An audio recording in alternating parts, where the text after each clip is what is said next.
Painter ஒரு பெயிண்டிங்கை வரைஞ்சு மக்கள் அதிகமாக நடமாடுற இடத்துல போய் அதை வச்சு இந்த பெயிண்டிங்கில் என்னெல்லாம் தப்பு இருக்கோ அது எல்லாத்தையும் மார்க் பண்ணுங்க அப்படின்னு சொல்லி பக்கத்துலேயே ஒரு சிகப்பு பெயிண்டையும் வச்சுட்டு போயிட்டாராம்.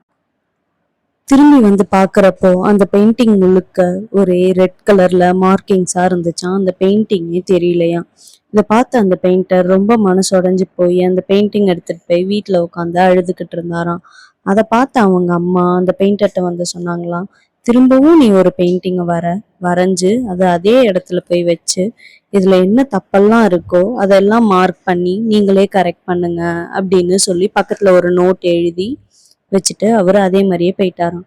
திரும்ப ரிட்டர்ன் வந்து பார்த்தப்ப அதில் எந்த ஒரு மார்க்கிங்ஸோ கரெக்ஷன்ஸோ எதுவுமே இல்லையா. இதை பார்த்து அந்த பெயிண்டர் ரொம்ப சந்தோஷமா வீட்டுக்கு வந்து நடந்த எல்லாத்தையும் அவங்க அம்மா கிட்ட சொன்னாங்களாம். அதுக்கு அவங்க அம்மா சொன்னாங்களாம், இந்த உலகம் ஒருத்தவங்க ஒருத்தவங்க பண்ற விஷயத்துல குத்தம் கண்டுபிடிக்க மட்டும்தான் தெரியும். அதையே சரி பண்ணுங்கன்னு சொன்னா அதுக்கு யாருமே வர மாட்டாங்க. அதனால நம்ம பண்ற விஷயத்துல நம்ம முழு நம்பிக்கையோட பண்ணா போதும்.